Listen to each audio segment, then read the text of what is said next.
ইলিশ মাছ যেভাবেই রান্না করা হোক সেভাবে খেতেই খুব ভালো লাগে, তবে ইলিশ ভাপাটা একটু বেশি টেস্টি হয়। আজকে পছন্দের ইলিশ ভাপা রান্না করলাম, সঙ্গে সকালে হালকা রান্না বান্না। নমস্কার, কেমন আছেন সবাই? সকালে রান্না করব ডাউল আর শাক ভাজি।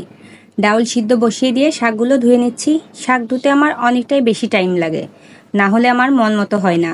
আর এই সময়ের মধ্যে দেখা যাবে ডাউল সিদ্ধটাও হয়ে যাবে। শাক ভাজি করার জন্য কালো জিরা ফোড়ন দিয়েছি, তারপর দিয়ে দিলাম পেঁয়াজ কুচি। পেঁয়াজ কুচিগুলো একটু ভেজে নিচ্ছি, তারপর দিয়ে দিচ্ছি শাকগুলো। আর এই শাকগুলো কাঁচামরিচ, লবণ, হলুদ দিয়ে এখন ভেজে নেব। ডাউলের সঙ্গে শাক ভাজি খেতে তো ভালোই লাগে। আর এটা তো সবুজ শাক, মাঝে মধ্যে লাল শাকও আনা হয়, তবে আমি যতটুকু জানি সবুজ শাকে বোধহয় পুষ্টিগুণ সবসময় একটু লাল শাকের তুলনায় বেশিই থাকে। আর এদিকে পাশের চুলায় ডাউলটা ম্যাশ করে জল দিয়ে দিলাম, তারপর দিয়ে দিচ্ছি কাঁঠালের বিচি। আর কাঁঠালের বিচি দিয়ে ডাউল রান্না করব। আগের থেকে সিদ্ধ করে নিয়েছি এই বিচিগুলো, কারণ এইভাবে দিলে যে পরিমাণ কষ থাকে ডাউলটা কালো হয়ে যায়, আর সিদ্ধ করে নিলে কষটা বের হয়ে যায়, তাহলে ডাউলটা আর কালো হয় না, মানে ডাউলের রঙটা ঠিক থাকে। ডাউল জাল করা হয়ে গিয়েছে, এখন শুধু সম্বাদ দিয়ে নেব। পাঁচফোড়ন, তেজপাতা আর শুকনো মরিচ দিয়ে দিলাম, আর তারপর দিয়ে দেব কিছুটা ডাউল। আর এই ডাউলের সঙ্গে আমি সামান্য আদা বাটা মিশিয়ে দিয়েছি।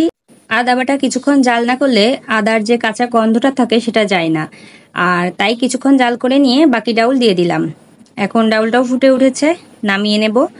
তাহলেই সকালে রান্নাবান্না কমপ্লিট।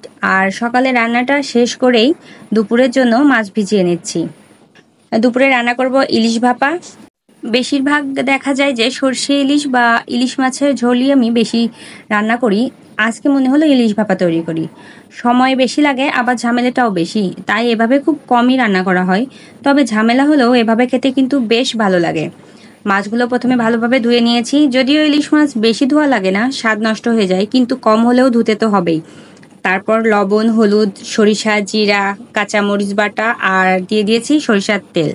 সব কিছু দিয়ে ভালোভাবে মাখিয়ে নিয়েছি, তারপর একটা টিফিন বাটিতে ঢেলে নিচ্ছি। এখন মাছের প্লেটটা ধুয়ে দিয়ে দেব সামান্য জল। তারপর একটা চামচ দিয়ে জলের সঙ্গে মাছ আর মশলাগুলো ভালোভাবে মিশিয়ে নিচ্ছি, তারপর ঢাকনা দিয়ে ঢেকে দিলাম। আর এদিকে জলও গরম হয়ে গিয়েছে, জলের মধ্যে একটা স্ট্যান্ড বসিয়ে দিয়েছি। তারপর বাটিটা রেখে ঢাকনা দিয়ে ঢেকে 20 থেকে 25 মিনিট মতো রান্না করব। 20 থেকে 25 মিনিট পরে ইলিশ ভাপা তৈরি হয়ে গিয়েছে।